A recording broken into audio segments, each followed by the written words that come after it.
So ఈ vehicle లో మీకు నచ్చింది ఏంది? ఆ వెహికల్స్ లో ఎందుకు అవాయిడ్ చేశారు? ఒకసారేమో హంపి వెళ్ళామండి, చిక్మగళూరు సకలేశ్పూర్ సైడ్ వెళ్ళొచ్చాము. ఏసీ అన్న బ్లోర్ మనకు ముందుకు రావట్లేదండి. Everything is getting to the window, మన మిరర్స్ కి ముందు ఫ్రంట్ విండ్షీల్డ్ కి వెళ్తుంది. ఇప్పుడు గూగుల్ మ్యాప్ ని పెట్టుకుంటే అండ్ డ్రాబ్యాక్ వచ్చేసరికి అండ్ అదర్ థింగ్ అంటే బేసిక్ గా ఈ కార్ తోని ప్రైమరీ థింగ్ ఏంటంటే always we think about the initial cost. Welcome to Plug In Journeys. ఈ రోజు మన దగ్గర విండ్సోర్ ఈవీ ఉంది. సో బ్రో పేరు వచ్చేసరికి సాయి కృష్ణ. సాయి కృష్ణ గారు, మీ గురించి మాకు కొంచెం చెప్పరా? షూర్ అండి. హాయ్ అండి, like firstly thank you for inviting me here. So నేను చార్టెడ్ అకౌంటెంట్ అండి. నేను చార్టెడ్ అకౌంటెంట్ అండ్ సిపిఏ యుఎస్లో. Okay. So senior manager with audit practice. And మా ఫ్యామిలీ వచ్చేసి మేము ముగ్గురం అండి, including our daughter. We are 4. So mother like on and off Nizamabad ఇక్కడ ఉంటాం. And she is a doctor, I'm an auditor. So that's all about us. And we have a 2 years old kid అండి. Okay. So family person అనమాట. Yeah. And auditor అంటే కొంచెం work కూడా హెవీగానే ఉంటుంది. And మీకు అంతకుముందు ఈ వెహికల్స్ ఏమేమి వాడేవాళ్ళు విండ్సోర్ ఈవీకి ముందల? నేను యాక్చువల్లీ నా ఫస్ట్ కార్ వచ్చేసి రెనో స్కాలా అండి. సో స్కాలా నచ్చడానికి కూడా మా ప్రైమరీ రీజన్ ఏంటంటే ఇట్స్ వెరీ స్పేషియస్. సో తర్వాత వచ్చేసి నేను కియా సెల్టోస్ వాడాను. అండ్ ఇంకోటి కియా స్పోర్టేజ్ అని ఉంటుండే అండి, యూఎస్లో ఆ కార్ వాడాను, స్పోర్టేజ్ అని చెప్పేసి. ఓకే. వచ్చాక లైక్ ఇండియాకి వచ్చిన తర్వాత ఫస్ట్ కొన్ని రోజులు అమేజ్ వాడాము, వైఫ్కి హాస్పిటల్కి ఈజీగా ఉంటుందని. తర్వాత రీసెంట్గా లాస్ట్ ఆగస్ట్లోనేమో ఇది వెన్సర్ ఈవీ తీసుకున్నామండి. సో ఇది సెకండరీ వెహికల్, ఇదే మెయిన్ వెహికల్ ఇక్కడ? ఇది we use both the cars as a primary and secondary vehicle అండి. ఇద్దరికి అవసరం కాబట్టి తీస్తూ ఉంటాం. డైలీ ఖచ్చితంగా ఏదో కార్ అయితే తీయాల్సి వస్తుంది, 2 కార్లు తీయాల్సి వస్తుంది. సో అంటే సెకండరీ వెహికల్ ఏది ఉంది ప్రస్తుతానికి? ఇంకోటి అమేజ్ ఉందండి. ఓకే. సో మోస్ట్లీ ఈ వెహికల్ తిరుగుతూ ఉంటారు మాక్సిమం. సో ఏదైనా ఛార్జింగ్ ఇంట్లో లేట్ అయితే ఆ వెహికల్ తీస్తారు. అండ్ సార్, మరి ఇప్పుడు మీరు ఈ వెహికల్ తీసుకున్నారు కదా, ఈ వెహికల్ తీసుకునే ముందల టెస్ట్ డ్రైవ్ వెహికల్స్ ఏమేమి చూసారు? నేను యాక్చువల్లీ లైక్ విన్సర్ ఒకటి చూసానండి, ఇంకోటి మన బీవైడి చూసాను. బీవైడిలో 2 మోడల్స్ చూసాను. ఒకటేమో ఈమాక్స్ ఒక మోడల్ చూసాను, ఇంకోటి ఆటో 3 చూసాను. 7 సీటర్ అండ్ కాంపాక్ట్ వెహికల్ చూసాను. అండ్ ఈ ఎంజీలోనే ఇంకోటి కూడా ఉండే, మన ZS EV కూడా చూసిన. ఓకే. సో అంతే అండి, ఇంకా నేను మహేంద్ర, టాటా ఇవేం ట్రై చేయలేదు, అవి రెండే ట్రై చేశాను, చూసాను. సో ఎంజీలో వచ్చేసరికి ఏమో ZS EV చూసారు, ఫస్ట్ ఈవీ వాళ్ళది. అండ్ ఆటో 3 కూడా చూసామంటున్నారు. బీవైడీలో వాళ్ళది కూడా ఇక్కడ ఇండియాలో ఫస్ట్ వెహికల్ అదే. సో అంటే ఇది కూడా సేమ్ సెగ్మెంట్ లోకి వస్తాయి దాదాపుగా. సో ఈ మూడిట్లో అంటే ఇది కాకుండా ఆ రెండిట్లో మీకు కాకుండా ఈ వెహికల్ తీసుకున్నారు. సో ఈ వెహికల్ లో మీకు నచ్చింది ఏంది? ఆ వెహికల్స్ లో ఎందుకు అవాయిడ్ చేశారు? సో ప్రైమరీ రీజన్ ఏంటంటే నాకు ఇప్పుడు ZS EV ఇంకా ఇది కంపేర్ చేస్తే ZS EV is more powerful vehicle compare to this. And the only thing నాకు అది ఎందుకు తీసుకోలేదు అంటే, నాకు నేను ఇంతకు చెప్పిన 2 years old కిడ్ ఉందండి నాకు. సో దీంట్లో బ్యాక్ స్పేస్ అనేది చాలా ఎక్కువ ఉంది, లెగ్ రూమ్. సో అది చాలా కన్వీనియంట్ అండ్ ఈజీ ఉంది నాకు. బేబీతో నాకు కార్ సీట్ పెట్టినా కానీ స్టిల్ ఇంకా ఇద్దరు ఈజీగా కంఫర్టబుల్గా కూర్చోవస్తుంది. దట్స్ ద ప్రైమరీ రీజన్ అండి. అండ్ నేను వెహికల్ వచ్చేసి it's more like an office commute. So I don't bother much power ఎంత ఉంది ఇదంతా పెద్దగా నేను పట్టించుకోలేదండి, because for me just regular commute కాబట్టి అది నా కన్సిడరేషన్ ఉండే. అండ్ థర్డ్ థింగ్ ప్రైసింగ్ అండి. It's costing me just 20 lakhs ఇప్పుడు. అండ్ ఎంజీ ప్రైమరీగా ఎందుకు తీసుకున్నా అంటే, నా ఫ్రెండ్స్ ఆల్రెడీ ZS EV వాడారు 3 years నుండి. ఓకే. సో వాళ్ళు చెప్పడం అయితే నాకు వాడు చెప్పిన రేంజ్ కన్నా కొద్దిగా ఎక్కువనే వస్తుంది కానీ తక్కువ రాదని అన్నారు. And I have like example right in front of me, so I was more incline towards MG. And ఇప్పుడు మీరు ఈ వెహికల్ లో లాంగ్ డ్రైవ్స్ కానీ ఏమైనా చేశారా? వెహికల్ తీసుకొని ఎన్ని మంత్స్ అవుతుంది, ఎంత కిలోమీటర్లు తిరిగారు? సో నేను ఆగస్ట్ లో తీసుకున్నానండి. సో సెప్టెంబర్ 4 months అయింది, but I drove like 13,000 kilometers అండి ఇప్పటి వరకు. 12,800. అండ్ మేము ఒక 2 గుడ్ లాంగ్ ట్రిప్స్ అనే అనుకోవచ్చు. ఒకసారేమో హంపి వెళ్ళామండి. ఓకే. హంపి. హంపీకి వెళ్ళాము. అండ్ ఇంకోసారి తిరుపతి, బెంగళూరు అండ్ చిక్మగళూరు సకలేశ్పూర్ సైడ్ వెళ్ళొచ్చాము. ఓకే. సో 2 good trips అయ్యాయండి దీంట్లో. సో ఛార్జింగ్ ఇన్ఫ్రాస్ట్రక్చర్ ఎలా ఉంది? ఫాస్ట్ ఛార్జర్ ఏం వాడారా? ఇట్స్ వండర్ఫుల్ అండి. బేసిక్ గా మనకి సౌత్ ఇండియాలో అయితే లైక్ నాకు ఒక చిన్న ప్లేస్ లో కూడా ఇష్యూ కాలేదు. బికాజ్ ద ఓన్లీ థింగ్ ఏంటి అంటే, you just need to be prepared. అంటే ఓవర్గా రిలే అయిపోయి ఎక్కడైతే అక్కడ దొరికేస్తుంది అని ఓవర్ కాన్ఫిడెన్స్ అవసరం లేదు మనకి. జస్ట్ కొద్దిగా కాన్షియస్ ఉంటే సరిపోతుంది. ముందల మన పలానా రూట్ లో వెళ్తున్నాం, ఇక్కడ ఛార్జింగ్ స్టేషన్స్ ఉన్నాయా లేదా ఒకసారి చూసుకోవటం. అంతే అండి, చిన్న వర్క్. కొన్ని టైమ్స్ అప్పుడప్పుడు ఏమవుతుంది అంటే మనం వెళ్ళే డిస్టెన్స్ ఇప్పుడు గూగుల్ మ్యాప్ ని పెట్టుకుంటే షార్టెస్ట్ డిస్టెన్స్ చూపిస్తుంది అది. అవును. But sometimes it doesn't realise మనకి ఛార్జింగ్ స్టేషన్స్ ఎక్కడ ఉన్నాయని చెప్పేసి. ఆ షార్టెస్ట్ డిస్టెన్స్ లో ఉండకపోవచ్చు. సో బేసిక్ గా చిన్నగా మనం చిన్న రీసెర్చ్ చేసుకొని ఓకే నేను ఇక్కడికి వెళ్ళాలి, what is the best route అంటే ఒక 2-3 రూట్ సజెస్ట్ చేస్తుంది మనకి. సో దాంట్లో మనం లిటిల్ చిన్న రీసెర్చ్ చేసుకుంటే సరిపోతుంది. అక్కడ ఎక్కడ ఉన్నాయి ఛార్జింగ్ స్టేషన్స్, ఓ 2-3 ఉన్నాయా అక్కడ అని చెప్పి చూసుకుంటే సరిపోతుందండి. మీరు మీ ఇక్కడ హంపి అంటే దాదాపు అంటే నాకు తెలిసి ఇటు రాయలసీమ ఇటుకి వెళ్ళి ఉంటారు. సో అండ్ ఇటువైపు కూడా బెంగళూరు కూడా వెళ్ళామంటున్నారు. సో ఛార్జింగ్ నెట్వర్క్ అనేది ఏ కంపెనీది వాడారు ఎక్కువ? నేను యాక్చువల్లీ మల్టిపుల్ వాడానండి, కానీ ప్రైమరీగా నేను వాడిన చార్జ్ జోన్ అండి. ఓకే. చార్జ్ జోన్ వాడడానికి కూడా రీజన్ ఏంటి అంటే like they have super fast charges అండి. సో 240 kV ఇవన్నీ దీనికి ఆబ్వియస్లీ 60 kV వరకే సపోర్ట్ చేస్తాను అనుకుంటా ఈ వెహికల్ కి. బట్ స్టిల్ నేను 240కి వెళ్ళినప్పుడు ఆ క్వాలిటీ పవర్ వస్తుంది కదా మనకి. So it's much faster and Charge Zone is wonderful అండి. మళ్ళీ హంపీకి వెళ్ళినప్పుడు జిందాల్ అక్కడ ఉండే నేను జిందాల్ స్టీల్ ప్లాంట్ లో అక్కడ ఒక హయాత్ ఉంది. సో అక్కడే వాళ్ళ దగ్గర జిందాల్ స్టీల్ వాళ్ళదే ఛార్జింగ్ స్టేషన్స్ ఉన్నాయి. So super powerful, like 240 kV తొందరగా ఛార్జింగ్ అయిపోతుండే. అండ్ ఇన్ఫాక్ట్ జిందాల్లో అసలు మొత్తం ఎంజీ వెహికల్స్ అండి, ఎందుకంటే వాళ్ళే మ్యానుఫ్యాక్చరర్స్ కదా. సో వాళ్ళ ఫ్లీట్ మొత్తం ఎంజీఏ ఇప్పుడు అక్కడ. అండ్ ఇంకొక విషయం, ఇప్పుడు మీరు చార్జోన్ యాప్ లో ట్రిప్ ప్లానింగ్ అని ఉంటుంది. సో అండ్ నాట్ ఓన్లీ దాంట్లో స్టాటిక్ లో ఉంటుంది, ప్లగ్ షేర్ ఉంటుంది యాప్స్. వీటిలో ఏదైనా మీ ట్రిప్ కోసం వాడారా? నేను స్టాటిక్ వాడానండి ఎక్కువ, చార్జ్ జోన్ కన్నా ఎక్కువ. స్టాటిక్ ఏంటంటే అందులో చార్జ్ జోన్ కానీ హెచ్పి కానీ అన్నీ వస్తాయి దాంట్లో. సో దట్స్ మచ్ ఈజియర్ అనిపించింది. చార్జ్ జోన్ ఏంటంటే వాడి ఇన్ఫ్రాస్ట్రక్చరే చూపిస్తాడు అండ్ వాళ్ళతో పాటు కొంచెం స్టాటిక్ వాళ్ళే కూడా చూపిస్తున్నాడు. అవునా? ఓకే. మరి నేను అంతా చూడలేదు, కానీ స్టాటిక్ మాత్రము అందరినీ కవర్ చేస్తాడు. అండ్ ప్రైస్ కూడా చూడొచ్చు, మళ్ళీ అది పనిచేస్తుందా లేదా అన్నది కూడా మనకు కనిపించేస్తుంది. అంటే గ్రీన్ ఐకాన్ వచ్చిందంటే ఓకే చార్జ్ జోన్ అక్కడ పనిచేస్తుంది అని, లేదంటే పని చేయట్లేదు అని. సో అది చాలా ఈజీ అనిపించింది అండి. సో ఓవరాల్ గా మీకు మైలేజ్ ఎంత వస్తుంది, క్లెయిమ్ ఎంత ఇచ్చారు వాళ్ళు? సో 430 వాళ్ళు ఇచ్చిన క్లెయిమ్ అండి. టు బి ఆనెస్ట్ లైక్ మనము పద్ధతి ప్రకారం 80-100 వెళ్తున్నాము అనుకుంటే యూ కెన్ ఎక్స్పెక్ట్ 380 to 400 కూడా. బట్ ఆబ్వియస్లీ రోడ్స్ ఖాళీగా ఉన్నప్పుడు you feel like pumping it up more. So at least 330 to 350 అయితే వస్తుందండి ఎట్ ఎనీ కాస్ట్ మనకి. మెనీ పీపుల్ అడాప్ట్ చేసుకోవడానికి గల కారణం కూడా ఈ స్పేస్ కూడా. సో మీరు ఈ స్పేస్ గురించి ఏం చెప్పదలుచుకుంటున్నారు? స్పేస్ ఈజ్ బిగ్గెస్ట్ థింగ్ అండి. టు బి నేను చాలా ఆనెస్ట్ గా చెప్తాను, నాకు ఫస్ట్ ఈ కార్ చూడగానే నచ్చలేదండి. అంటే నాకేమనిపించింది చూడగానే ఓకే ఇన్నోవాని కొద్దిగా అటు ఇటు కంప్రెస్ చేస్తే దీని డిజైన్ అయిందా అన్న ఫీలింగ్ వచ్చింది. So it's not very incline, నేను అందుకోసమే దీని మీద పెద్ద ఇంట్రెస్ట్ లేకుండే. బట్ ఇది నా wife choice actually. Like she was more impress with the leg room. So వాళ్ళ సిస్టర్ దగ్గర కూడా ఇదే వెహికల్ ఉంది. సో లైక్ లేదు అది చాలా కంఫర్టబుల్ ఉంది లోపల కూర్చుంటే అంటే like as I said earlier comfort అండి. లోపల కూర్చున్నప్పుడు మనకు లోపల అవసరం కానీ బయట అవసరం లేదు, కానీ చిన్నదాంతో నేను తీసేసుకున్నాను. ఇంకా సో యుఎస్ లోనూ వెహికల్స్ వాడారు, ఇండియాలోనూ వెహికల్స్ వాడారు. సో యుఎస్ రోడ్స్ లో తిరిగారు, ఇక్కడ రోడ్స్ అక్కడ కూడా నేను మా అక్క దగ్గర టెస్లా ఉంటుండే అండి. సో అది కూడా వాడాను నేను. So to be very honest అండి, నాకు Tesla super fast charging stations ఎలా అనిపించాయో, ఇప్పుడు మన టాటా వాళ్ళు ఛార్జ్ జోన్ తోని కొలాబరేట్ అయిపోయి కర్నూలు రోడ్ లో ఒకటి, బెంగళూరు దగ్గర ఒకటి, అటు మళ్ళీ హసన్ ఆ ఏరియా సైడ్ కూడా యాక్చువల్లీ బంక్ స్టైల్ పెట్టారు, చాలా పెద్దది 240 kV చార్జర్స్, పక్కకి నీకు ఫుడ్ కోర్ట్ ఉంది. So and specially when you have like a toddler with you, మీకు ఆ హాఫ్ అన్ అవర్ వెయిట్ చేసినట్టు కూడా అనిపించదండి. మ్యాక్స్ హాఫ్ అన్ అవర్ అవుతామండి. ఫ్యూయల్ స్టేషన్ లో ఉన్న 10 నిమిషాలు అవుతాం మనం. ఇది ఒక 20 minutes ఎక్స్ట్రా. ఫుడ్ దొరుకుతుంది, ఆ పని అయిపోతుంది. ప్లస్ ఇంకోటి ఏంటంటే tired కామండి.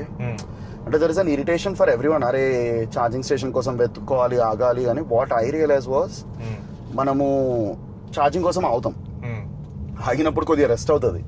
So again you will feel like you're starting a new journey. Actually stress అనేది ఉండదు, స్ట్రెస్ అనేది బాగా తగ్గిపోయింది. ఇప్పుడు నేను ఇంతకు ముందు నాకు యాక్చువల్లీ రోడ్ ట్రిప్స్ చాలా ఇష్టం అండి. నాకు జస్ట్ దట్ నాకు టైం దొరకట్లేదు ఇప్పుడు కాబట్టి తగ్గిపోయింది, కానీ otherwise I'm really interested. So ఇంతకు ముందు నేను డ్రైవ్ చేసేటప్పుడు my goal was more like అరే ఎప్పుడు వెళ్ళిపోతాం, ఇంకో 4 hours 5 hours అని ఉంటుండే. సో లాస్ట్ 1-2 అవర్స్ లైక్ కొద్దిగా టైర్డ్ అయిపోతుండే నేను. దీంతో నాకు ఏం డిఫరెన్స్ అనిపించింది అంటే every charging station is a new journey మళ్ళీ. సో నీకు ఆ గోల్ని అచీవ్ చేసిన దానికన్నా ఎక్కువ యూ ఎంజాయ్ ద డ్రైవ్, రిలాక్స్గా వెళ్ళిపోవచ్చు and you mentally prepared to. And నాకు కూడా కొంతమంది ఏం చెప్పారంటే పెద్దవాళ్ళు, అరే అక్కడ ఏదో నువ్వు యూత్ కాబట్టి స్పీడ్ వెళ్ళాలని చూస్తున్నావు కానీ ఇక్కడ స్పీడ్ కొడతావు, అక్కడ బ్రేక్ వేస్తావు, నువ్వు ఏదో పోతున్నా అనుకోది స్పీడ్ గా అని అనుకుంటావే కానీ దాని బదులు వాడు ఏ టైంలో అయితే రీచ్ అవుతావో నువ్వు అదే టైంలో రీచ్ అవుతావు. అంటే వాళ్ళు నాకేం ఎగ్జాంపుల్ చెప్పారంటే, టోల్ గేట్ వస్తుంది కదా, అది కూడా నువ్వు చేసిన వెహికల్ ఆల్రెడీ నీతో పాటే వచ్చిందిరా అన్నారు. సంథింగ్ లైక్ దట్ అనమాట. సో సేఫ్ గా జాగ్రత్తగా అండ్ ఎంజాయ్ చేస్తూ వెళ్ళాలి రైడ్ అనేది. ఎంజాయ్ చేస్తూ వెళ్ళొచ్చు. కిడ్స్ ఉన్నప్పుడు అయితే ఇట్స్ లైక్ చాలా బెటర్ అండి. ఒక్కటి ఏంటి అంటే రాత్రి జర్నీ చేయడం కొద్దిగా రిస్కీ అండి. మీరు వెళ్ళిన ఛార్జింగ్ స్టేషన్ వర్క్ చేయొచ్చు, చేయకపోవచ్చు. సో నేనైతే preferably early hours or else like I wrapped it up around 10 o'clock max రాత్రి. అంతకి బియాండ్ నేను డ్రైవ్ చేయలేదు ఈ కొత్త రోడ్స్లలో. ఓకే. అండ్ ఇప్పుడు మీకు పాత ఐస్ వెహికల్స్ ఈ వెహికల్ కి మీకు మెయిన్ డిఫరెన్స్ ఏమర్థమైంది? కాస్ట్ అండి ప్రైమరీగా. నాకు మేము యాక్చువల్లీ నిజామాబాద్లో ఉంటామండి. ఐ మీన్ మా home town Nizamabad.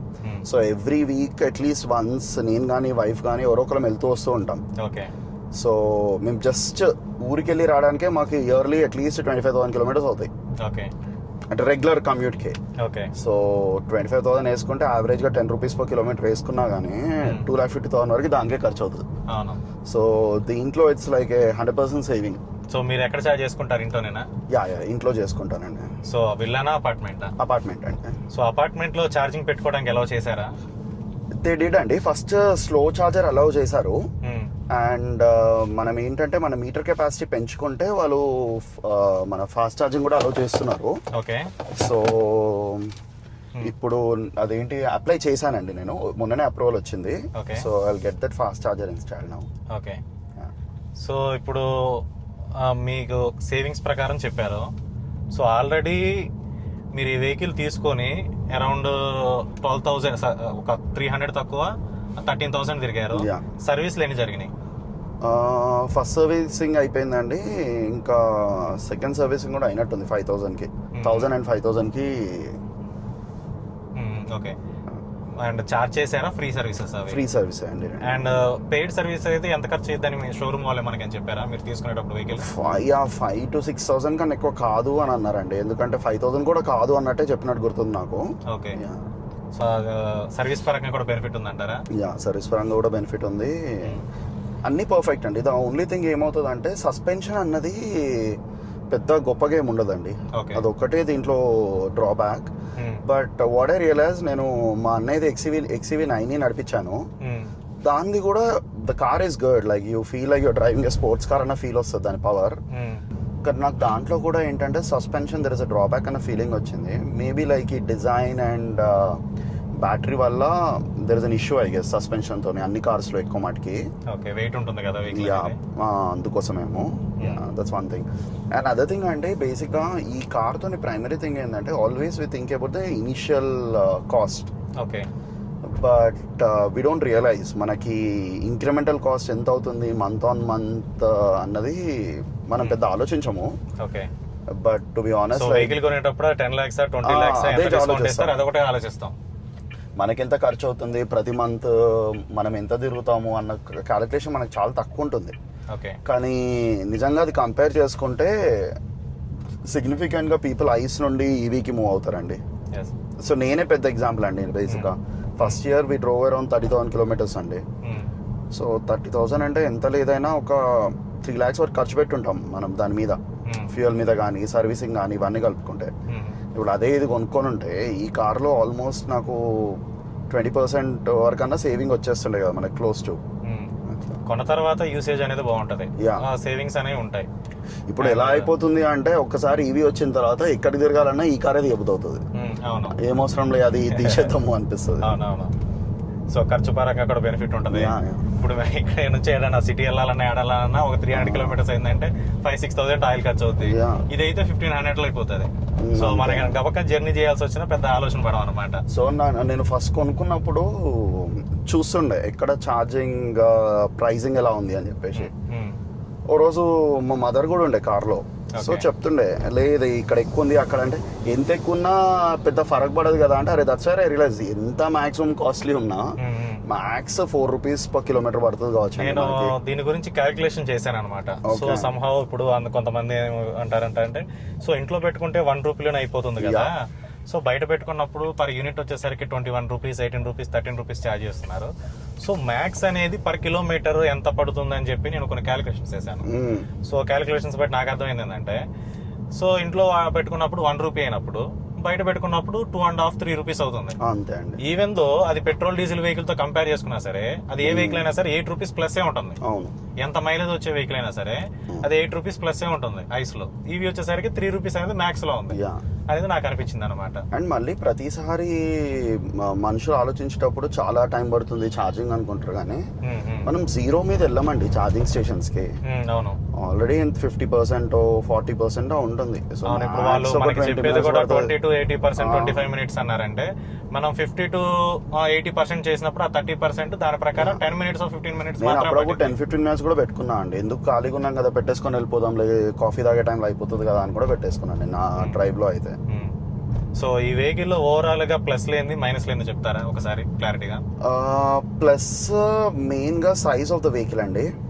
It's very well designed and you have an utmost comfort అండి. లోపల చాలా చిన్న ఫుట్ ప్రింట్ లో ఎక్కువ స్పేస్ వస్తుంది. ఎక్కువ స్పేస్ ఇచ్చిండు because there is nothing in the front. So చాలా స్పేషియస్ ఉంది, that's one good thing. And as you know like other EVs as well దీనికి పికప్ బాగుంటుందండి. స్పోర్ట్స్ మోడ్ కానీ ఇందులో 4 మోడ్స్ ఇచ్చాడు వాడు. నార్మల్ ఎక్కువ వాడతాను కానీ I mean sports everything is really good in terms of pickup. And ఈ 360 degrees కెమెరా కూడా చాలా మంచి క్లారిటీతో ఉందండి. ఎంజీలో లేదు, ఇది ZSEV లో లేదు, దీంట్లో ఉంది. లైక్ ఇంకా బాగా కనబడుతుంది. That's all good. And drawback వచ్చేసరికి as I said earlier like ఒక్క సస్పెన్షన్ ఒక్కటి ఫిక్స్ చేసి ఉంటే ఇంకొక 5 lakhs ఎక్కువైనా కానీ నేనే కొంటా అండి.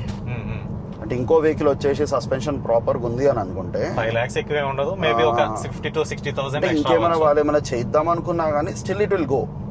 అంటే there won't be any concerns.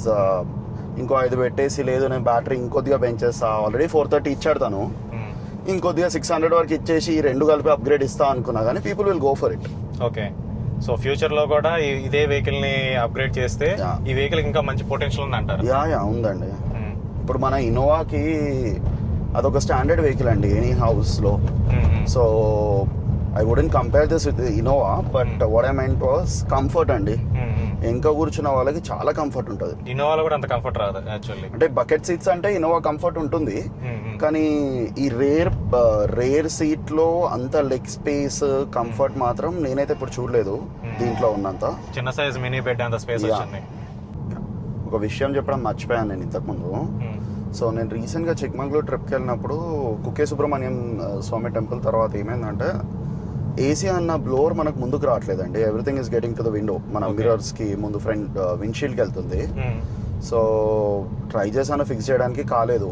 But I was little scared, ఏం పర్లేదులే అనుకున్నాను కానీ మళ్ళీ నైట్ జర్నీ చేస్తే మొత్తం ఫాగ్ వచ్చేస్తుంది. సో ఆ టైంలో ఎంజీకి కాల్ చేశాను.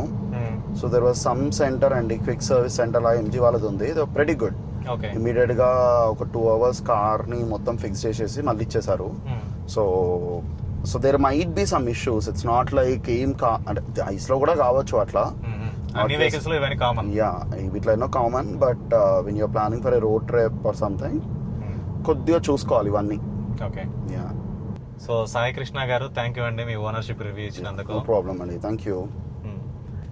అండ్ ఇదండి విండ్సోర్ ఈవీ ఓనర్షిప్ రివ్యూ. మీకు కనుక ఈ వీడియో నచ్చితే లైక్ చేయండి, షేర్ చేయండి అండ్ సబ్స్క్రైబ్ చేసుకోండి. And subscribe to Plug In journeys. Thank you thank you for watching.